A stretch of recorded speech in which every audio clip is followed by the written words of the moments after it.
오랜만입니다. 지난 한 주간 휴강을 해서 미리 예고 없이 휴강해서 죄송합니다. 갑자기 총회일 때문에 할 수 없었습니다. 4장이죠? 네? 사무엘 4장, 사무엘 하 4장, 네? 5장? 한 주간 지났다고 벌써 다 잊어버렸어요. 네, 5장 보십시다. 5장 1절.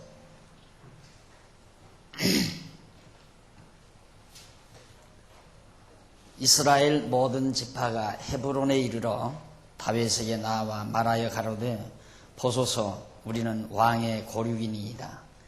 전일 곧 사울이 우리의 왕이 되었을 때에도 이스라엘을 거느려 출입하게 한 자는 왕이시였고 여호와께서도 왕에게 말씀하시기를 내가 내 백성 이스라엘의 목자가 되며 이스라엘의 주권자가 되리라 하셨나이다 하니라. 이에 이스라엘 모든 장로가 헤브론에 이르러 왕에게 나아오매 다윗 왕이 헤브론에서 여호와 앞에서 저희와 언약을 세우매 저희가 다윗에게 기름을 부어 이스라엘 왕을 삼으리라. 3절까지 내용입니다. 조금 정리를 해야 되겠죠. 그 줄거리를 좀 정리를 해야 되겠는데 지금 우리는 사무엘 하에 넘어와서 사무엘 하부터 사울의 죽음, 즉 뭐냐면 하나님께서 다윗 왕국을 형통케 하시기 위해서 1911페이지에 나오는 얘기입니다. 1910페이지에는 한쪽 가로 이번 다윗 왕국의 형통, 다윗 왕국이 아주 형통하게 잘 이루어져 간다라는 얘기입니다. 하나님께서 그렇게 해 가시는 거죠. 형통하는 데는 반역자들이 다 진멸을 당해야죠. 반역자가 있는 한 형통할 수가 없습니다. 정말 다윗이 정말 미약하잖아요. 그동안 누가 집권을 했느냐면 사울이 집권을 했거든요. 사울이 집권을 했기 때문에 사울의 무리는 굉장히 많습니다. 그러니까 기득권 세력이 강하다는 얘기죠. 그러나 다윗은 계속해서 사울에게 쫓김을 받으며 살았기 때문에 그 당시에 천대받는 자, 완전히 서민들, 억울한 자, 이런 자들이 한 500~600명이 다윗의 주변에 모여서 다윗을 호위하면서 그렇게 도망다니던 그런 세월을 보냈다는 거 우리가 잘 배우지 않았습니까? 사무엘 상에서. 그런데 갑자기 하나님께서 그런 다윗으로 왕위에 오르게 하시고 그 왕위에 오른 다윗 왕국이 형통하도록 만들어 가는데 반역자들을 하나님께서 다 수청해 버리신다 라는 얘기입니다. 그래서 우리는 문제는 하나님이 나와 함께 하느냐가 매우 중요한 거죠. 결국 아무리 인간 무기의 세력이 강하고 무섭고 사울의 무리들이 한번 호령을 하면 온전히 다 이스라엘 전체를 사울이 다 통치하고 있었으니까. 근데 사울이 죽고 결국 이제 하나하나 이제 반역자들이 다 숙청되어져서 다윗 왕국이 단단하게 세워져 가는 그런 경우를 지금 우리가 본문에서 보게 됩니다. 그러니까 나라의 형통함도 하나님께 있을 뿐만 아니라 교회의 형통함도 마찬가지입니다. 교회도 문제는 하나님이 그 교회와 함께 하느냐가 중요한 것이지 얼마나 그 교회를 혼란시키고 어지럽게 만들고 교회를 헐려고 노력하는 자들이 얼마나 많으냐가 중요한 게 아닙니다. 저는 이번에 너무 놀라운 사실을 제가 경험을 했거든요. 한 몇 달 전만 해도 우리 강남노회는 또 강남노회 내지 정안중앙교회 더 나아서 나 개인 다시 또 한 번의 이단 시비에 얻어 걸리는 거 아닌가 해서 나 혼자서 상당히 좀 고심을 많이 했었습니다. 몇 달 전만 해도. 왜 그러냐면 이제 고신파 계통의 교단지에서 바로 나의 가르침과 신앙에 대해서 그들이 이제 나에게 공격을 해왔기 때문에 그 기사가 우리 총회에 알려졌고 그 총회에 알려짐으로 우리 총회 신문에 계속해서 연재되어져 나가는 제 글이 차단이 되고 그래서 이제 총회의 주요 멤버들이 박용기 내지는 장안중앙교회 더 나아가서 강남로에 이상한 눈으로 바라보게 되죠. 어쩔 수가 없죠. 왜? 너무도 세력이 우리에 비하면 세력이 강하니까 총회니까 하나님이 죽이면 죽이는 거고 또 이단에 몰려서 또 한 번 시련을 겪으면 겪는 거지 하고 하나님 섭리만을 기다릴 수밖에 없었습니다.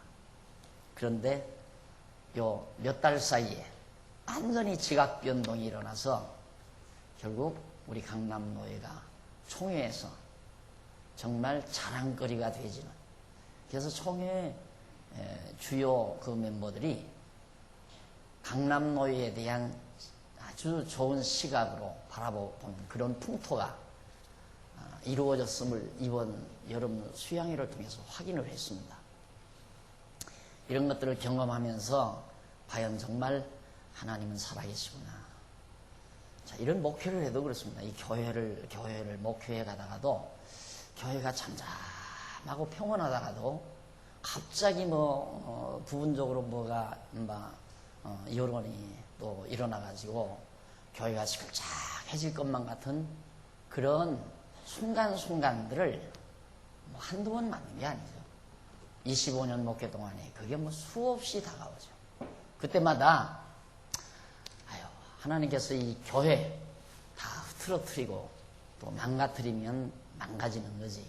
이스라엘 민족도 하나님께서 다 흩으시고 놓으시기도 하고 다 때리시고 또 싸매시기도 하고 허르시고 세우기도 하시는 분이 하나님이신데 교회를 튼튼히 하기 위해서는 무슨 일인들 안 일어나도록 하나님이 하시겠는가.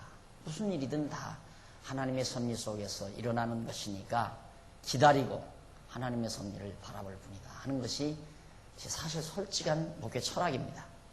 뭘 변명을 하고 뭘 인간 재주를 쓰고 뭐 잔꾀를 써서 이렇게 하고 저렇게 하고 근데 저는 오해를 참 많이 받아요.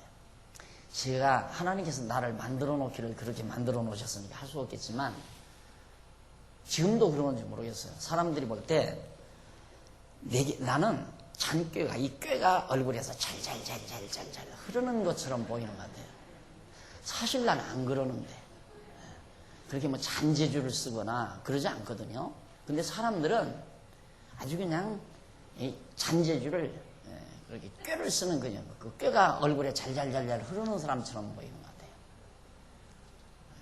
기왕이면 좀 꾀가 흐른다고 하지 말고 보기 좋게 지혜가 넘친다고 했으면 참 그게 좋겠어요. 그래서 별의별 걸 다 나한테 다 책무를 지어주는 박 목사가 이렇게 하고 저렇게 하고 저렇게 하고 한다고 생각하는 그런 오해하는 분들이 참 많아요. 또 뭐 우리 교회 지금 각 일꾼들을 세우는 거, 장로를 세우고 권사를 세우고 안수집사를 세우고 뭐 지도권사를 세우고 총무를 세우고 이런 것들이 전부 다 박 목사가 일일이 연필 가지고 요거 빼, 요건 넣어, 이렇게 여기다 이름 써놓고 전부 다 그러는 줄 알거든요. 근데 저 전혀 안 해요. 안 하는데 그걸 하나도 믿는 사람이 없어요. 우리 교인들 치고. 그러니까 박 목사한테 잘 보여야 장로도 되고 박 목사한테 잘 보여야 뭐 권사도 되고 이렇게 다 생각하는 거예요. 그러니까 참 저는 피해가 많죠. 그래서 공연히 욕먹는 데도 많고 저는 전혀 그게 아닌데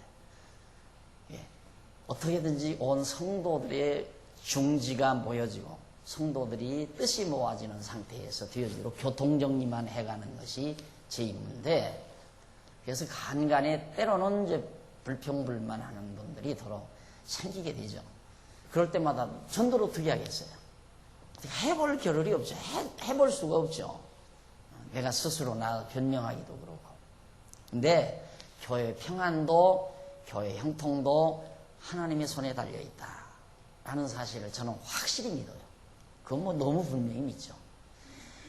다 다윗 왕국이 형통해지는 것이 다윗이 잔재주 써서 형통해진 게 아니에요. 하나님이 다윗이 부족하지만, 다윗이 흠집이 많지만 하나님이 다윗을 붙들고 계세요. 다윗을 쓰신다 이 말입니다. 다윗을 이스라엘의 왕으로 세우시려고 예선해 놓은 분이에요. 다윗이 의롭고 깨끗해서 예선해 놓은 게 아니에요. 다윗이 흠집도 많고 사람 보기에 못생기고 형제들로부터 다 버림받고 부모도 별로 치부하지 않았던, 부모도 별로 관심 없었던 그런 못난이 아들이었어요. 근데 하나님이 다윗을 예선해서 손에 붙들었기 때문에 그 강팍한 사울왕의 무리들 속에서 그의 생명을 지켜주었고, 그리고 다윗으로 하여금 이스라엘 왕 위에 당당하게 오르게 했을 뿐만 아니라 그 다윗 왕국을 아주 형통하게 만들어 가신다. 그런데 형통하게 만들어가는 과정에서 제일 중요한 것이 반역자들을 진멸하는 일입니다. 다 다윗을 반역하는, 다윗 왕국을 반역하는 자들이 다윗 스스로 반역하는 게 아니에요. 다 자기들 스스로 멸망을 당하고 다윗의 손 전혀 내지 않고도 다 망해버리는 이런 얘기를 우리 교회에 직접 견주어서 얘기한다는 게 좀 쑥스럽긴 한데 실감나는 일이니까 말씀을 드리는 겁니다. 14~15년 전만 해도 뭐 박용진 이단이고 교회가 이게 잘못된 교회라고 해서 다 뿔뿔이 막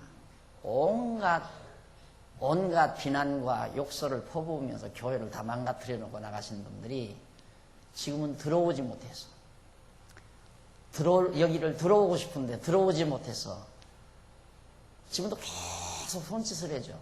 근데 우리는 그래요. 오면 누가 뭐라 그래요.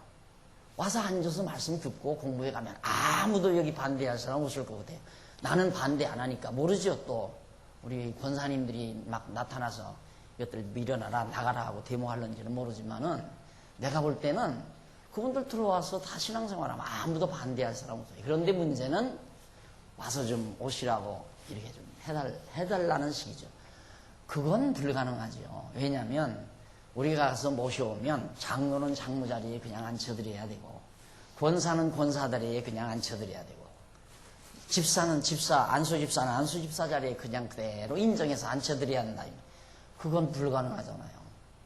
내 마음대로 될 수 있는 것도 아니고 온 교인들의 또 의견을 또 물어야 되는 거니까. 그래서 이제 제가 강력하게 오십시오 맞아드리고 그럴 수도 없고, 그래서 이제 들어오시려고 하는 생각을 가지고 돈까지 우리 교회에서 나갈 때 가지고 나갔던 돈까지 일부 1,000만 원이나 보내왔잖아요. 그러니까 와서 좀 교회 나오라고 좀 한마디만 해 주십시오 라는 얘기인데 그 말은 우리가 못해요. 나오시라고 하면 그대로 다 대우를 해야 되니까. 안 그래요? 장로님 나오시면 장로님 당회실에다가 자리 하나 딱 만들어서 장로님으로 모셔야 되는데 그건 그렇게 불가능한 얘기죠. 네. 그런 입장, 그런 걸 요즘 이렇게 경험하면서 참 하나님께서 하시는 일 너무 묘하고, 근래에 이제 총회에서 되지는 일도 너무너무 놀랍고요. 총회의 자랑거리가 됐어요. 강남노회가 총회의 자랑거리가 갑자기 그렇게 돼버렸어요. 하나님이 다 그렇게 해가시는 거죠. 잔재주 쓰면 안 돼요. 절대 잔재주 쓰면 안 돼요. 교회 생활도 잔꾀를 쓰면 안 돼요. 그냥 우직스럽게, 그냥 나 즐겁고 진리가 좋고 즐거워서 열심으로 진리 사모하면서 그냥 힘닿는 대로 즐거운 대로 교회 봉사하며 살면 다 신앙생활이 형통해지고 아름다워지는 거예요. 그런데 머리를 살살 굴리면서 이렇게 해서 이 사람의 좀 관심도 사고 저렇게 해서 저 사람의 관심도 사고 소위 세상에서 살아가는 방법대로 그러기 시작하면 한없이 신앙생활도 꼬여들어요. 그러지 말고 그냥 무식스럽게 그냥 진리가 좋고 말씀이 좋고 교회 생활이 즐거워서 성실하게 진리 말씀 배우면서 공부해 가다 보면 다 은사 따라 하나님께서 앉을 자리에 앉게 하시고 섭리하시고 경륜하신다는 사실 꼭 명심하시고. 다윗 얼마나 우직스럽게 삽니까? 정말 우직스럽죠.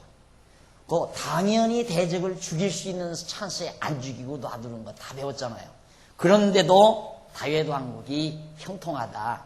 어떻게? 첫 번째, 반역자가, 다윗왕국을 반역하는 자들이 다 소멸됨으로 나라가 형통해졌다. 그 반역자 중에 사울왕이 죽어버렸어요.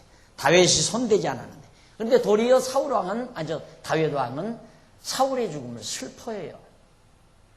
얼마나 폭이 높습니까? 생각의 폭이, 마음의 폭이 얼마나 넓으냐 이 말이지. 어쨌든 선왕이었다 이거죠. 그래서 자기를 죽이려고 쫓아다니던 사울이 죽었는데도 사울의 죽음을 슬퍼할 만큼 너그러운 마음, 그것이 하나님께 사로잡힌 자의 특권이죠. 그만큼 배경이 든든하니까, 하나님이 나와 함께한다는 배경이 든든하니까 자기의 원수의 죽음도 슬퍼할 만큼 그렇게 대단한 힘을 가지고 있었다라는 걸 지난번 말씀드렸습니다.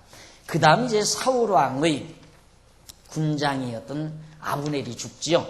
그 아브넬과 그 아브넬 신복들이 멸망당하는 내용이 이제 1923페이지 동그라미 안에 2번 나옵니다. 아브넬 신복들이 멸망을 당했다. 그리고 계속해서 넘어가서 세 번째 1928페이지 아랫부분에 보면 동그라미 안에 3번 사울의 군장 아브넬도 죽었습니다. 그러면 사울 죽었지. 그러니까 다윗을 죽이려고 들었던 반역자들인 사울 죽었지, 사울의 모든 부하들, 군장의 부하들 다 죽었, 신복들. 그리고 이제 우두머리 군장 아브넬도 죽었습니다. 그러다 보니까 평안해질 거 아니에요. 어쨌든 반역자가 없어야 나라가 편안해요. 반역자가 없어야. 그래서 사실 이 양당 정치라고 하는 거, 이건 세속적 개념이거든요. 왜 양당 정치를 할 수밖에 없나? 여야라고 하는 건 이것은 인본주의적인 기초 위에서 되지는 일이기 때문에 어쩔 수 없는 거예요. 여가 있으면 야가 있기 마련이에요. 인본주의라고 하는 건 인간을 본위로 하기 때문에 이권을 가진 자가 있으면 피해를 보는 자가 있기 마련이에요.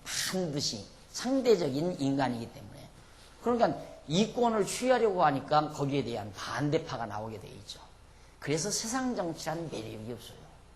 저는 정치학을 전공하지 않았지만 세상 정치에 대한 매력을 못 느끼는 이유는 이건 상대적이기 때문에 나가면 욕먹고 나가면 피해보게 돼 있어요. 잘못하면 욕적으로 몰리고. 그럴 거 아니에요.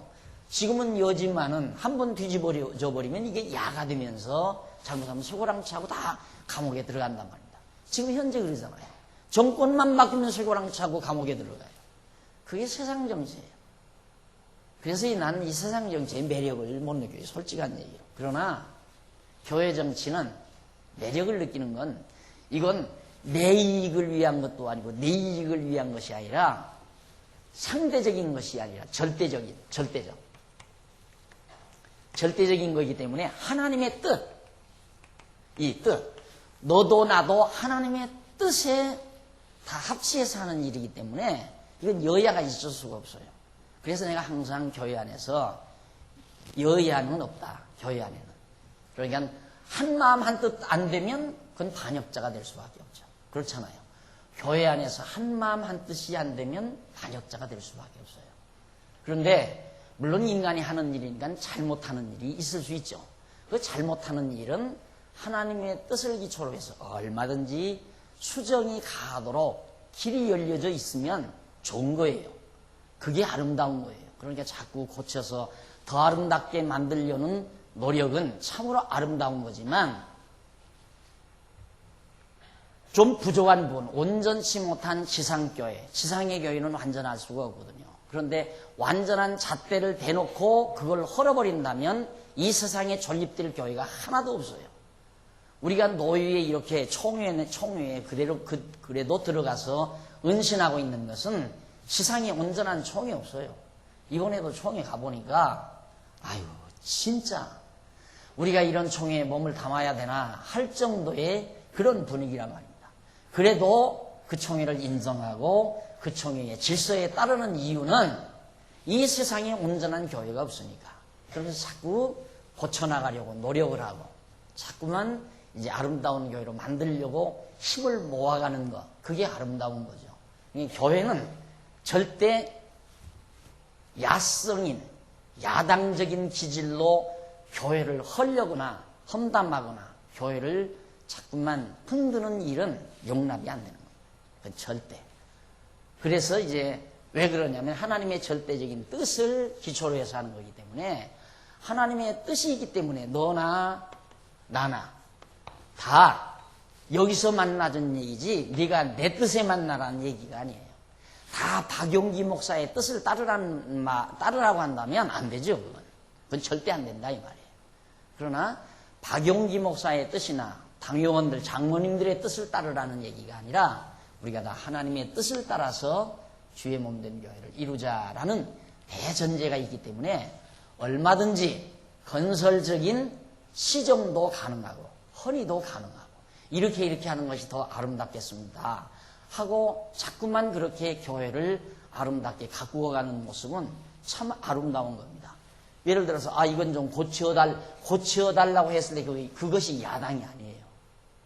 그건 같이 우리가 다 주님의 한 뜻을 따르는 자로서 우리 부족하기 때문에 그동안 하나님의 뜻에 어긋나는 일을 했으니 이제는 좀 하나님의 뜻에 합당한 대로 나갑시다라고 그렇게 해서 뜻을 모아서 하나님의 뜻에 맞추기 때문에 그래서 교회 정치가 재미있는 거예요. 그래서 나는 자꾸 목사님들에게 교회 정치는 예술이다. 종합예술이다. 모든 전 분야에서 교회 정치는 정말 아름답고 좋은 예술작품이라는 것을 항상 제가 강조하는 이유가 이래서 그래요. 근데 지금 불이익당하고 있는 너에게 내 뜻을, 이익을 보고 있는 내 뜻을 따르라고 한다면 누가 따라요? 이건 적대관계가 될 수밖에 없거든요. 이게 바로 세상 정치의 여야관계예요. 그래서 야당 말 들으면 야당 말이 옳고 여당 말 들으면 여당 말이 옳죠. 그렇게 해서 이게 자기가 좋은 쪽, 내가 이제 어느 정도 기득권에 유익하면 여당 쪽으로 가고 내가 기득권에서 좀 밀려난 듯 싶으면 야당 생활을 하는 거고 그것이 바로 세상 전에 매력이 없어요. 계속 그건 충돌이고 갈등이고 그럴 수밖에 없는 것이 세상 정치입니다. 그런데 결국 하나님께서 다윗 왕국은 대적자들, 다윗 왕국에 협력하지 아니하는 사람 모두가 다 대적자들이기 때문에 사울도 죽고 그다음 아브넬의 군녀들도 다 죽고 아브넬도 죽어버려서 이제는 대적들이 다 죽었는데 마지막 사울의 아들 이스보셋도 죽었다. 그것이 1938페이지 사울왕의 잔재지요. 이스보셋이. 그 이스보셋만 죽으면 이제 사울왕가에서는 전혀 장차 우미날 새손이 돋을 그런 염려가 전혀 없는데 사장에서 이스보셋이 죽었다는 내용까지 지난번에 여러분에게 말씀을 드렸습니다. 자, 그러면 이제 우리가 넘어가서 1942페이지 이처럼 다윗 왕국의 번창 내용이 나와요. 자, 대적들이 다 진멸을 당하고 대적들 진멸을 당하니까 번창할 거 아니에요. 어디나 그러죠. 나라에 혼란이 있으면 나라 발전이 안 되죠. 우리나라 보십시오. 7년 전, 8년 전 그때 만불이었는데 7, 8년이 지난 오늘에도 만불고개를 넘어서지를 못하고 왜 이렇습니까? 노사 분규, IMF 이런 것들이 계속돼가지고 7, 8년 동안 계속 만불짜리에서 허덕이고 있잖아요. 이러다가 잘못하면 다시 6,000불, 5,000불로 그냥 유례없는 거의 이렇게 되면 잘못하면 이제 경제가 완전히 바닥긴다고 그러잖아요. 서로 분쟁해보아 됐자 발전만 저해하는 거죠. 노사가 서로 싸우니까 외국 기업들이 자꾸 우리나라에서 추방되고 중국에서는 기회라 해서 막 투자 조건을 좋게 만드는 게 전부 넓은 땅 중국으로 당연할 거 아닙니까? 우리나라에서 회사 세워서 제품 생산해 보았댔자 운송비로 판매처는 자 중국인데 중국으로 운송비가 얼마나 많아요? 난 경제를 잘 모르지만 운송비가 많으니까 타산이 안 맞죠. 중국다가 세워놔버리면 인건비 싸지. 회사 건설하는데 좋은 조건 해주지. 그리로 다 갖다 투자하지. 그러니까 나라 경제가 이렇게 점점 침체되고 있잖아요. 사실 그런 것은 너무 한담하죠. 나는 경제학자가 아니지만 세상 돌아가는 모습을 보면 여야는 지금 막 극한 대립으로 서로 죽이지 못해서 난리고 서로 막 비방, 서로 막 부정부패 다 들추어내가지고 그것만 가지고 싸워나가고 있고 경제는 점점 곤두박질을 하고 이번에 뭐 투자 조건 좋게 만들어 온다고 세 감면세 했는데 이게 얼마나 효과가 있을지 모르죠. 싸워봤댔자 발전만 저해된다. 라는 얘기입니다. 자, 다회강국은 대적자들이 다 사라져버리니까 이 싸울 필요가 없잖아요. 평온하죠. 이 평안해야 돼요. 옛 사람들이 가와만사성이라고 하잖아요. 가정이 편안해야 모든 일이 이루어진다고. 교회도 마찬가지죠. 교회가 편안해야 교회가 번창하고 교회가 발전하는 거지. 교회가 시끄러우면 교회도 역시 발전을 못하고 항상 그 자리에서 머물러 있게 되지는 겁니다. 내가 25년 동안 교회, 25년 동안 개척교회 해가면서 가장 넘기 어려운 고개가 성도 100명 고개예요. 100명 고개가 그렇게 힘들고 고달퍼요. 100명 넘기까지가 굉장히 어려운데 왜? 그때까지는 그냥 사람 두서너 사람만 웅성웅성 해대면 교회가 흔들흔들해버려요. 그냥 흔들려버려요. 두서너 사람만 막 발언, 재직교회에서 두서너 사람만 큰소리 쳐버리면 교회가 휘청휘청해버린다. 그렇게 안 돼요. 벌써 100명 정도 교인들이 모아지면 사람 속에서 나쁜 심리가 돋아나요. 그게 뭐냐면 하나의 명성, 명예. 그 많은 100여 명 가운데서 자기 명예가 작용이 되게 돼요. 그래서 그 고개가 굉장히 어렵거든요. 우리 강남노회 산하 교회들도 보면 100명 고개를 지금 못 넘고 있는 교회가 많이 있잖아요. 10년 세월이 지났는데도. 그게 이제 하나님께서 교회를 평온하게 해주어야 그래서 온 교인들이 마음의 평강을 누리고 기쁨과 평강 속에 아름답게 살아가면 교회 부흥하지 말라 해도 부흥하잖아요. 자라나게 돼 있어요. 평온하면 번창하게 돼 있다 이 말이죠. 사실 요즘이 일반적으로 일반 교회는 요즘 뭐 집회가 계속 떨어지는 추세고요. 교인도 늘어나지 않는 추세고 주일학교도 점점 폐교되는 추세입니다. 우리 한국 교회가. 그런데 우리 장안중학교에 평온하게 지금 살아가니까 이 기현상이 나타났어요. 금년에 요 여름 한철 막 한더위에 교인들의 수가 증가한다는 아주 25년 목회사상 처음 있는 일이에요. 이게 평안함 매우 중요합니다. 평안한 일. 그래서 나라가 평통하게 되지는 일 가운데는 대적들이 다 사라져버리고 나라가 평온해야 그 나라가 번창한다. 이게 다윗왕국이 번창하는데 어떻게 해서 번창하는가? 5장에 보면 다윗왕국의 건설, 왕국이 세워져요. 그래서 아까 읽어드린 5장 1절로 3절에 보면 이스라엘 모든 지파가 다윗을 이스라엘 왕으로 삼는다. 지금까지는 다윗이 유다 백성 12지파 가운데 유다 지파에 한정된 왕이었어요. 한 지파의 왕이었다 이 말입니다. 그런데 사울 왕의 무리들 대적들이 다 죽고 나니까 온 백성들이 이스라엘 12지파 온 백성들이 갑자기 다윗에게로 다 돌아서서 하나님께서 당신을 이스라엘의 목자가 되며 이스라엘의 주권자가 되리라고 하나님께서 약속하지 않았느냐. 그러니 당신은 우리의 왕이 되달라. 그래가지고 12지파가 다 모여서 다윗을 이스라엘의 왕으로 추대하고 말았다 이 말이에요. 그러니까 하나님이 세우시는 자는 하려고 안 해도 하게끔 돼 있어요. 예. 이 하나님을 안 믿으면, 믿지 않으면 내가 어떻게 노력하고 내가 재주를 쓰고 내가 교제를 하고 내가 어떻게 정치를 해서 한 자리 잡기도 하고 높은 자리 앉기도 하고 그러려는 것이 대부분 세속적인 삶의 모습 아닙니까? 그런데 하나님 안에서는 아무 필요 없는 거예요. 그 전혀 하면 안 돼요. 내가 아무리 안 하려고 해도 하나님이 정해놓으셨으면 그 자리에 앉게 돼 있어요. 반드시 그 자리에 앉게. 그걸 믿어야 사람이 여유스러워지고 비열해지지 않고 그게 안 믿어지면 비열해지죠. 자꾸 비참해지고 아첨하는 자가 되어버리고 그 아첨을 하게 되면 아첨하는 사람도 비참하지만 실상 사람다운 사람은 아첨을 받기도 괴로운 거예요. 아, 저 녀석 지금 나한테 아첨한다. 참 그 거북스러운 거거든요. 그 아첨을 받는다는 것은. 사람이라는 것은 활달하게 우리 신앙 안에서는 마음 툭 터놓고 마음과 마음을 주면서 서로 애껴주고 서로 인정해주면서 그렇게 서로 가까워져야 그래야 편안하죠. 서로가 좋고 편안하고. 그런데 아첨한다고 하는 건 나를 이용하려고 하는 거란 말입니다. 저 사람이 왜 나를 자꾸만 나에게 아첨을 할까? 날 이용하려고 한다 이 말이에요. 그러니까 남을 이용하려는 그 생각도 참 비열한 생각일 뿐만 아니라 이용하려고 아첨하는 건 역시도 비열한 행위예요. 그걸 아는 사람은 남이 나에게 아첨할 때 지겨운 거죠. 정말 고통, 그 모습을 보는 것도 지겹고.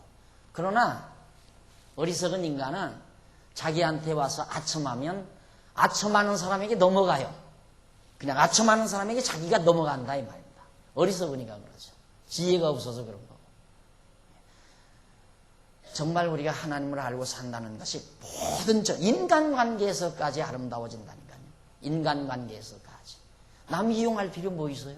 남의 혜택 볼 것도 없는 거고 하나님의 은총 속에 우리가 사는 거기 때문에 그래서 우리 인간은 하나님 안에서는 서로 사랑의 관계지 이용의 관계도 아니고 혜택의 관계도 아니에요. 내가 너에게 혜택을 줬다. 이것도 어리석은 인간이죠. 너는 나 아니었으면 내가 그때 너 봐줬잖아. 너는 어떻게 나한테 배신을 해. 이런 생각 이것도 어리석은 자가 하는 거예요. 배신 저는요 이 배신감이라고 하는 인간 사회에서 제일 치사한 거 아닙니까? 저는 이제 과거 20대 중반, 초반, 23살에 농촌운동 시작해서 이제 야학을 하고 이제 그럴 때 학생들, 청소년들을 모아다가 이제 몇 년씩 길러놓으니까 뭐 결혼하더라고요. 장가도 가고 시집도 가고. 근데 그때 이제 기를 때에는 뭐 그냥 완전히 아무 보수 없이 그냥 완전히 봉사적으로 이렇게 가르치고 했으니까 저놈들이 장가하고 시집 가면 그래도 날 은사로 알고 스승으로 알고 자주 찾아오기도 하고 계속해서 장가하고 결혼해서도 서로 이렇게 연결이 돼서 정말 아름답게 이 세상을 살아갈 거다. 날 존경해 주면서. 그런 생각을 안 할 수가 없죠. 그때만도. 미숙했으니까. 지금도 미숙하지만. 그런데 장가가니까 다 끝나고 시집가니까 편지 한 통도 없고 그때는 전화도 별로 없는 데니까. 야, 점점 배신감을 느끼는데 참 괴롭더라고요. 그래서 그때 홀똘히 내가 생각을 했어요. 내가 왜 이렇게 배신감이 오나. 사실 배신감이 올만도 하죠. 이 젊음 다해서 정말 낮에는 노동판에 가서 일터에 가서 막 노동하면서 밤에는 나가서 칠판 앞에서 학생들 밤 11시, 12시까지 그렇게 가르쳐주고 그랬으니까 당연히 보상심리가 있었을 거 아닙니까? 배신감이 오르는데 내가 가만히 나를 한번 분석을 해봤어요. 그때. 그런데 보니까 내가 잘못이에요. 내가. 그러니까 보상심리가 배신감을 낳는 거예요. 사실 내가 사랑의 봉사를 했으면 그걸로 끝나야 되는데 봉사해놓고 저쪽으로부터 뭔가 답례를 기다리는 그것이 나로 하여금 배신감이 울게 했더라고요. 그래서 그 뒤로 배신이란 말은 없다. 그건 배신감을 느끼는 자가 잘못이지 배신했다고 생각하는 자가 잘못이 아니다. 그걸 그때 정리를 했어요. 그래서 아마 가끔 내가 이 배신에 대해서 얘기를 하죠. 설교도 강의도 중에도 얘기를 하는데 배신감을 느끼는 건 자신의 잘못이에요. 자신의 잘못. 그러니까 우리 인간관계는 서로 부담을 줘도 안 돼요. 그리스도 안에서의 인간관계는 서로 부담을 줘도 안 돼요. 서로 사랑의 관계예요. 서로 이해하고 덮고 격려해주고 서로 힘을 모으는 그리스도를 위해서. 이 사랑의 관계지 서로 부담을 주는 관계라든가 도움을 주는 관계라든가 어떤 서로 의존 관계라든가 이용 관계, 이용해서 그 상대를 이용해서 자기가 출세하고자 하는 목적을 달성하려는 도구라든가 이런 것들은 그리스도 밖에서의 일이에요. 그리스도 안에서는 절대 그 생각하면 자기 스스로가 함정에 빠져요. 그래서 우리가 하나님을 하나님을 알고 산다는 것 자체가 인간관계에서까지 아름답게 이루어지기 때문에 교회를 더욱 아름답게 만들어갈 수 있는 것이다. 서로 성도와 성도 사이에 갈등 벌어지는 이유가 뭡니까? 내 기대에 저 사람이 안 미쳐준다. 참 나쁜 사람이죠. 왜 상대를 자기 기대에 맞추려고 하느냐 이 말이죠. 왜 이 사람을 내 마음에 맞추려고 하느냐. 너는 내 마음에 안 맞으니까 너하고 나하고는 단절이다. 이게 그리스도 안에서 있을 수 있느냐 이 말이죠. 미숙하니까 있는 거예요. 그 미숙하니까. 성숙되면 이게 없어지죠. 왜 어떻게 그리스도 안에서 하나님 안에서 만나서 사는 우리 성도가 너와 나 사이에 갈등이 빚어지고 서로 원수 척지고 말도 하지 않냐. 교제를 끊어버리고 이래서 교회 안에서 분당이 이루어지고 서로 파벌이 이루어지고 그래서 소란이 피워지고 그래서 저는 목회하면서 이 교회가 점점 자랄 때 제일 힘든 것이 친한 사람 띄워놓는 일을 굉장히 힘들게 했어요. 교회 안에서까지 와서 서로 짝꿍을 지어가지고 서로 친한 척만 하는 거. 이게 제일 교회 암초예요. 그건 있어서는 안 돼요. 우리가 인간이기 때문에 물론 서로 가까워지지만은 아무리 가까워져도 우리가 하나님의 뜻을 발견하고 살면 이게 세상적인 것처럼 그렇게 가까워지질 않아요. 당장 네가 하나님의 뜻에 조금 멀어지는 듯 싶으면 벌써 이 경계가 되는 거죠. 쉽게 말하면. 나도 하나님의 뜻에 멀어지게 되면 경계가 대지게 돼 있는 거고. 근데 하나님의 뜻과 관계없이 둘이 서로 좋아진다는 건 이 세속적인 일이거든요. 교회 안에서 그게 이루어지면 안 된다. 이제 교회가 커지기 전에 이런 문제들이 다 정리가 돼야 되기 때문에 그래서 굉장히 힘들게 제가 그 작업을 해왔어요. 오죽하면 막 내가 욕을 다 먹다시피 그러면서까지 인간관계 너무 교회 안에서 이렇게 서로 인간끼리 친한 척 하는 사람들이 나중에는 이제 결국 멀어져 버리는 원수가 되는 거예요. 그래서 교회 안에서 이제 서로 비난하고 욕하고 험담하고 그러다 보면 이제 귀 얇은 사람들이 또 편들어서 야 그래? 그 집사가 그래? 그 참 못됐네? 그리고 이 편들다 가면 교회가 이제 무더기 그래서 교회의 평온이 깨져버리고 교회 번창이 늦어져 버리고 나라 살림도 꼭 같은 거란 말입니다. 다윗 왕국을 반대하는 반역자들이 다 죽었지만은 또 그 안에서 서로 무리가 지어져서 여야당들이 만들어진다면 나라가 어떻게 성장하겠어요? 그래서 민주주의라는 것도 세속적인 민주주의는 한계가 와요. 딱 한계가. 결국 가서는 둘로 딱 나누어지거든요. 어떻게 둘로 나누어지느냐? 완전히 이제 상류층과 하류층으로 중산층이 없어져 버려요. 이 중산층이. 여야 정치라고 하는 것은 완전히 중산층이 없어져 버리는 거예요. 그러니까 왜 그러냐면 점점 이제 힘 있는 쪽으로 모여가거든요. 자꾸 모여가요. 그래서 이 민주주의는 엎어졌다 뒤집어졌다 해야 된다는 거거든요. 원리가. 여당이 야당되고 야당이 여당되고 이 정권 교체가 돼줘야. 왜? 그래야 서로 나눠 먹는다 이거거든요. 근데 이게 정권 교체가 안 되고 계속해서 여당만 계속 잡는다면 전부 힘이 이쪽으로 다 몰릴 거 아니에요. 그러면 여기서 힘을 가진 자들이 계속해서 이제 더 힘을 기르기 위해서는 손해보는 자가 생기기 마련이죠. 그러면 이들은 점점 피폐해지고 이들은 더 부강해지고 그래서 완전히 상류층과 하류층으로 싹 나눠지게 돼 있어요. 그렇게 되면 이제 나중에 견디다 못하면 배고픈 쥐가 사람 발을 물듯이 그렇게 되면 이제 한번 나라가 크게 혼란을 겪는 그런 결과를 가져오게 되고 그래서 이제 그걸 막기 위해서는 또 이제 적당히 사회보장제도다 해서 여기가 좀 풀어서 배고파 죽지 않을 정도로 이렇게 잘 베풀어서 해나가면 그걸 복지국가라고 소위 그렇게 하는 거란 말입니다. 예, 정말 우리가 이 교회 안에서 아름다움을 이루어 간다는 것은 참 모든 원리로 와서 너무 참 그 내용 자체가 진리 자체가 소중하다는 거죠. 우리는 정말 너나 할 것 없이 모두가 하나님의 뜻에 한마음 한뜻대에서 서로가 사랑의 관계로 엮어지는 그것이 바로 교회란 말입니다. 이스라엘 국가가 바로 교회의 한 지상의 모습이었는데 다윗의 왕국이 이처럼 번창하고 왕성하는 것은 12지파가 다 이제는 다윗 한 사람을 왕으로 모시고 단결하고 한마음 한뜻 되니까 나라가 왕성할 수밖에 없잖아요. 5장 4절 5절에 보면 헤브론에서 7년 반, 예루살렘에서 33년을 다윗이 통치했다는 말이 나옵니다. 그래서 다윗은 유다 지파만을 위해서 왕 노릇을 7년 반을 해요. 7년 반. 그리고 이제 예루살렘에서 전체 이스라엘의 왕으로서 33년 동안, 그래서 40년 남짓 왕으로 다윗이 통치를 하게 됩니다. 4절, 다윗이 30세 위에 나아가서 40년을 다스렸으되 헤브론에서 7년 6개월 동안 유다를 다스렸고 예루살렘에서 33년 동안 온 이스라엘을, 유다를 다스렸더라. 나라가 하나 되는 것도 하나님의 주권적 섭리에 의해서, 나라가 분열되는 것도 하나님의 섭리에 의해서. 이렇게 다윗 왕 때에는 이처럼 12지파가 한 덩어리가 됐는데 솔로몬 말기에는 또 나라가 둘로 그대로 갈라지잖아요.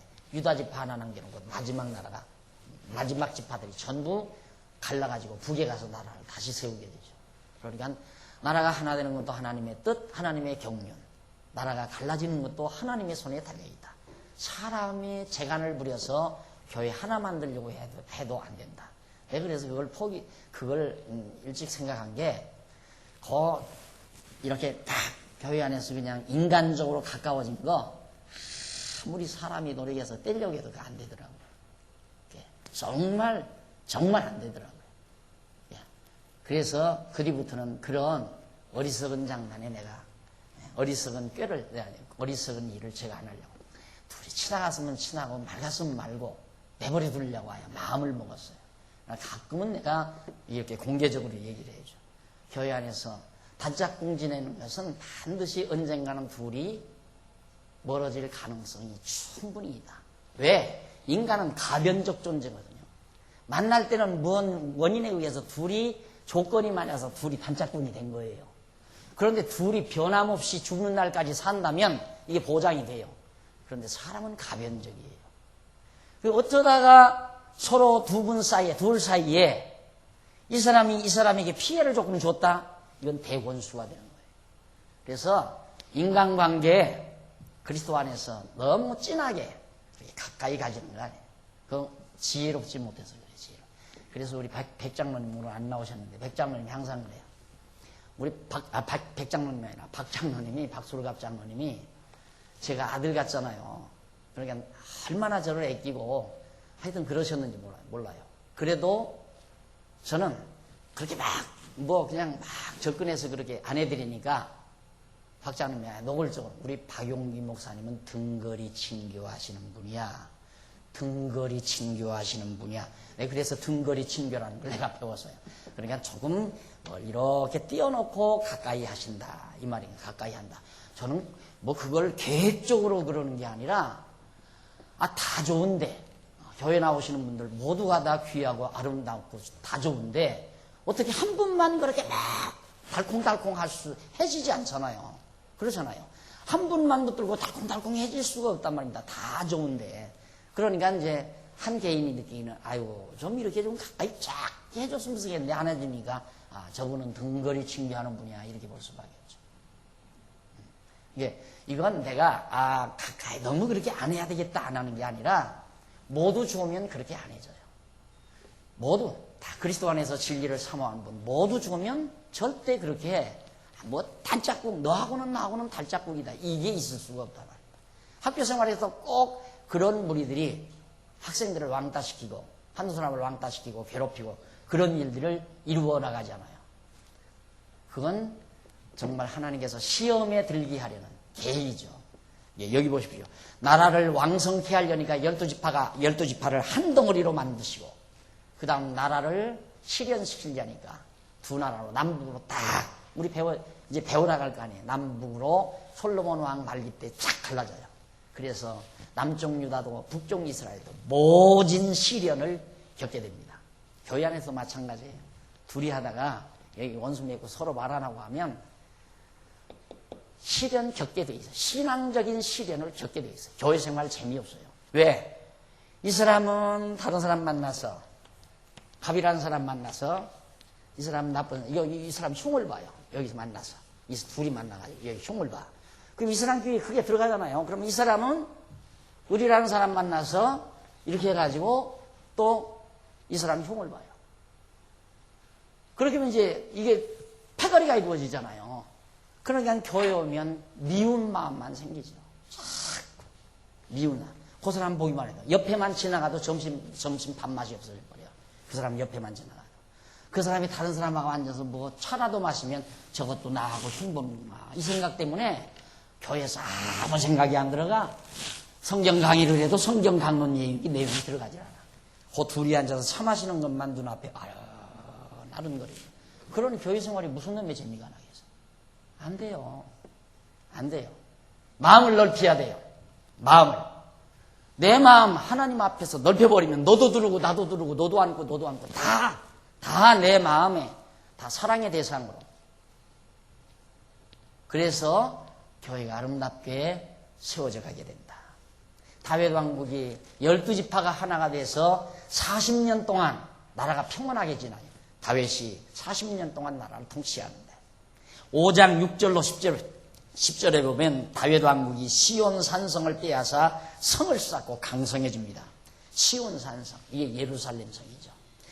왕과 그 종자들이 예루살렘으로 가서 그 땅 거민 여부수 사람을 치려하며 그 사람들이 다윗에게 말하여 가로되 네가 이리로 들어오지 못하리라. 소경과 전룩발이라도 너를 물리치리라 하니 저희 생각에는 다윗이 이리로 들어오지 못하리라 함이니라. 자, 예루살렘으로 이제 들어가야 하는데 그게 이스라엘 서울이나 마찬가지니까 이스라엘 전체 왕이 됐으니까 그걸로 들어가야 되잖아요. 그런데 그 땅 예루살렘에 있는 여부수 사람들, 이 사람들이 너 다윗 여기 못 들어온다 하고 반대를 하면서 절대 다윗 용납하지 않으려고 그래요. 그러면 7절 보세요. 다윗이 시온 산성을 빼앗았으니 이는 다윗성이라. 다윗이 결국은 예루살렘 성을 빼앗아서 다윗성, 자기 이름을 붙여서 다윗성이라고 그랬어요. 그래서 시온성, 예루살렘성, 다윗성 다 같은 곳이에요. 예루살렘, 시온성, 예루살렘성, 시온성, 다윗성 같은 곳을 말합니다. 그날에 다윗이 이르기를 누구든지 여부수 사람을 치거든 수구로 올라가서 물 나가는 구멍 하수구로 올라가서 다윗의 마음에 미워하는 전룩발이와 소경을 치라 하였으므로 속담이 되어 이르기를 소경과 전룩발이는 집에 들어오지 못하리라 하더라. 다윗이 그 산성에 거하여 다윗성이라 이름하고 밀로에서부터 안으로 성을 둘러싸우니라. 만군의 하나님 여호와께서 함께 계시니 다윗이 점점 강성하여 가니라. 하나님, 만군의 하나님 여호와께서 함께 계시니 다윗이 점점 강하여 가니라. 나를 따르는 사람의 숫자가 많아야 점점 강해져 가는 것이 아니라 만군의 하나님 여호와가 나와 함께해야 강하고 강성해지는 것이다. 그러니까 사람이 왜 잔꾀를 부리는가? 자기 편 만들기 위해서 왜 자꾸 아첨을 하는가? 자기 사람 만들기 위해서. 자기 사람 만들려고 하는 건 뭐 도와주려고 그러는 게 아니에요. 이용하려고 자기 사람 만들려고 하는 거예요. 근데 자기 사람 만들려고 하는 아첨에 놀아나는 건 참 어리석은 사람이에요. 보통 어리석은 사람이 아니에요. 그러니까 눈앞에 와서 아첨 떨거들랑 파리가 앵앵 가면서 날아다니는 줄 알고 그렇게 취급해버리면 돼요. 저리 갑자기 아첨을 떨어 하고 아야 거들떠보지도 말이 안 난다. 그 사람은 반드시 아첨 떨 때는 언젠가 기회만 나면 나를 이용해 먹을 사람이에요. 반드시. 그런 사람을 접촉해서 되겠어요. 그러니까 인간관계라는 게 얼마나 어렵습니까? 사람의 방법대로 하려면 한없이 어려워요. 이거 아첨을 하나면 가까워질 수가 없고 또 가까워지려면 좀 아첨을 떨어야 가까워지고 아첨 떤다고 하는 건 내가 저 사람이 내게 뭐 유익을 주고 이용 가치가 있어야 아첨이 떨어지지. 그 사람이 뭐 은행장이라든가 안 그러면 큰 병원 원장이라든가 안 그러면 뭐 대법원장이라든가 이런 사람 정도 돼야 내가 아첨 떨 마음이 생기죠. 왜? 이 다음 세금 포탈했을 때 그래도 재판 받을 때 대법원장에게 좀 얘기하고 뭐 관세청장이라든가 이런 사람들 그런 사람들을 많이 알아둬서 가끔 명절 때 뭐 선물이라도 보내고 뭐 티켓이라도 구두 티켓이라도 좀 보내드리고 가끔 자주 무난하고, 불러내서 자주 술자리라도 하고, 다 인간 삶의 모습이 다 그런 거 아니겠어요? 그래서 이제 필요할 때마다 서로 이용하고 이용당하고 그러면서 이제 어우러 사는 것이 인간 세계인데, 하나님 안에서는 그렇게 해서는 안 된다. 하나님 안에서. 결국 하나님 안에서 제일 편안하게 대하는 것이, 하나님이 나와 함께 하신다라고 생각하면 상대를 이용할 생각을 안 하는 거죠. 생각할 필요가 없어요. 상대 이용할. 자기 편 만들려고 할 이유도 없는 거고. 하나님이 나와 함께 하시면 내가 강해질 수도 있고 내가 약해질 수도 있고, 하나님이 나를 강하게도 하고 약하게도 한다는 확신이 들어가면 인간 대하는 것이 편안해지는 거예요. 서로가. 그럼 자기에게 편안하게 대할 때 상대방도 얼마나 편안하겠어요. 그래서 좋아하잖아요. 지난번에 여기 식당 하나 생겨가지고 우리 자주 이용했는데, 이번에 가보니까 식당 다른 사람이 들어왔더라고요. 들어왔는데 하니까 가기만 하면 특별 메뉴가 나와요. 자기들이 먹는 뭐 김치도 특별히 꺼내다가지고 자꾸 그러더라고요. 왜? 목사님은 목사님 같지를 않아요. 그래요. 목사님은 목사님 같지 않대요. 그래, 편안하다 이 말이죠. 그러니까 좋으니까 자꾸 내가 신김치 좋아하는 줄 알고 자꾸 자기들 먹는 신김치 꺼내가지고. 사람이라는 건 내가 편안하면 상대를 편안하게 해줄 수 있는 거고, 상대가 편안해야 서로 가까워지는 거고, 그런 데서 이루어지는 친교가 아름다운 친교가 되는 거고. 그래서 꼭 정말 하나님께서 나라를 강성케 하시는 방법, 지금까지 우리들이 정리해보고 있는 겁니다. 결국 성을 뺏어서 탄탄하게 다윗성을 쌓잖아요. 그래서 점점 다윗이 강성해져 간다. 5장 11절로 12절 보면 두로 왕 히람이 사람을 보내어 다윗 왕궁을 지어준다. 이거 보십시오. 벌써 다윗이 점점 강성해 가니까 저 이웃나라,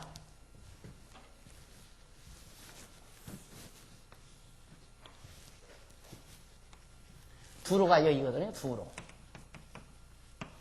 예루살렘 여기서 벌써 다윗이 떡 예루살렘을 점령하고 전체 이스라엘을 다 다스리는 왕으로서 떡 자리를 잡았다 하니까 잽싸게 이웃나라인 두로 왕이 아이고 도와드려야 되겠다. 도와달라고 하나도 안 가니거든요.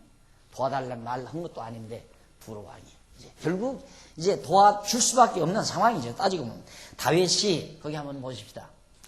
두로 왕 히람이 다윗에게 사자들과 백향목과 목수와 석수를 보내요. 두로 왕이 다윗 왕에게 두로 왕 히람이라는 사람이 다윗에게 사자들과 백향목, 참 좋은 제목이죠. 목수, 석수, 돌을만 다루는 석수를 보내매 저희가 다윗을 위하여 집을 지으니, 다윗이 여호와께서 자기를 세우사 이스라엘 왕을 삼으시는 것과 그 백성 이스라엘을 위하여 그 나라를 높이신 것을 알기 때문에 이 두로 왕이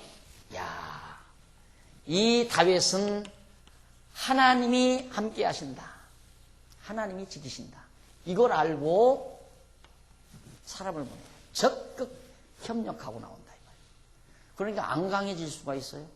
강해지지 않을 수가 없잖아요. 네. 사람은 영물이에요. 이렇게 너, 나 이렇게 있죠?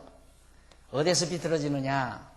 지난번 내가 가서 짜장면 샀는데 이번에 또 같이 먹었는데 이게 뼈하게 어디 볼일 보러 간다고 잠깐 나가더니만 자꾸 늦춘다 이 말이야. 할 수 없이 자기가 짜장면 값 내고 나온 거야. 야, 저거 나 다시는 안 만나.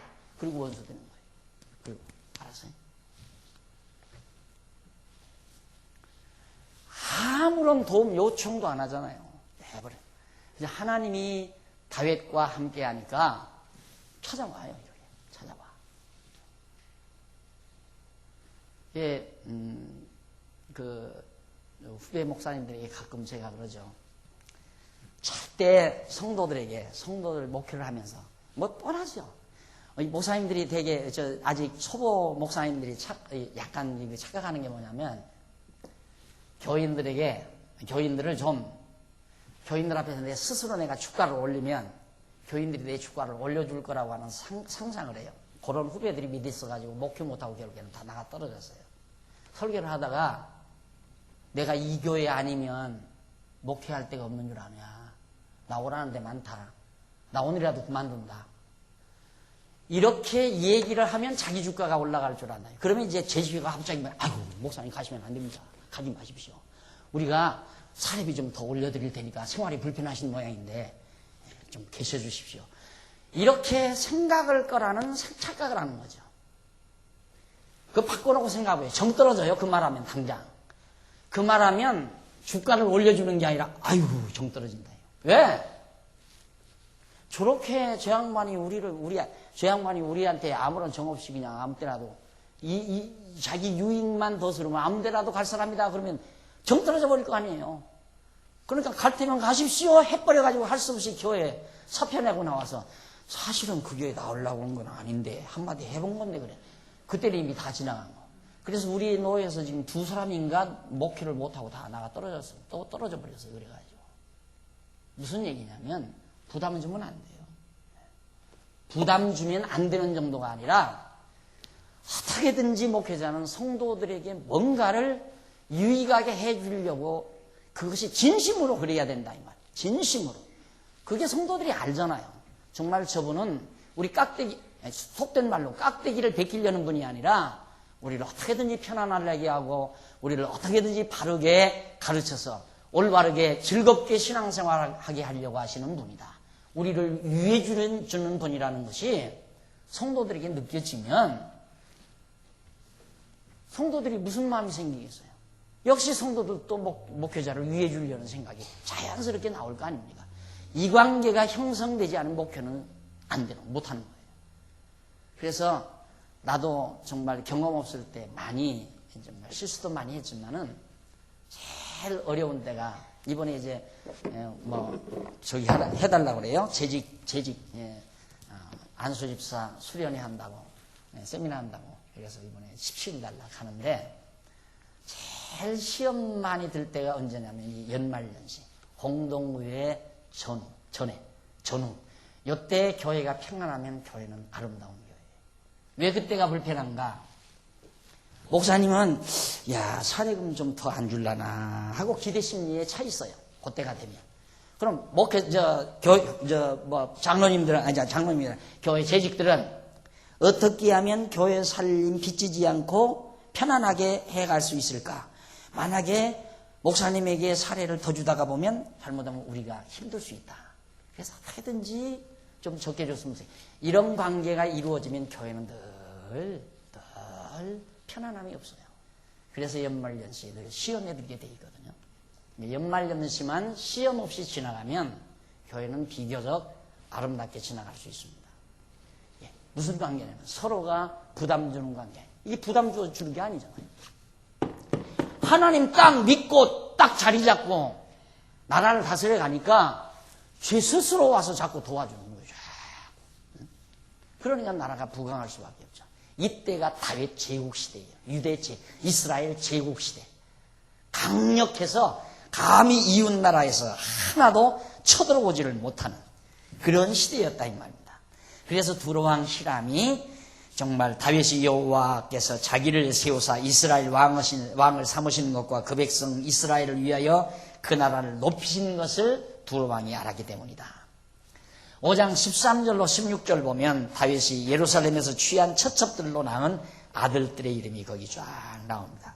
처와 첩들을 통해서 아들을 낳았는데 다윗이 헤브론에서 올라온 후에 예루살렘에서 처첩들을 더 취하였으므로 아들과 딸들이 또 다윗에게서 나니 예루살렘에서 그에게서 난 자의 이름은 삼무아와 소압과 나단과 솔로몬과 이팔과 엘리수아와 네벡과 야비야와 엘리사마와 엘리야다와 엘리벨렛이었더라.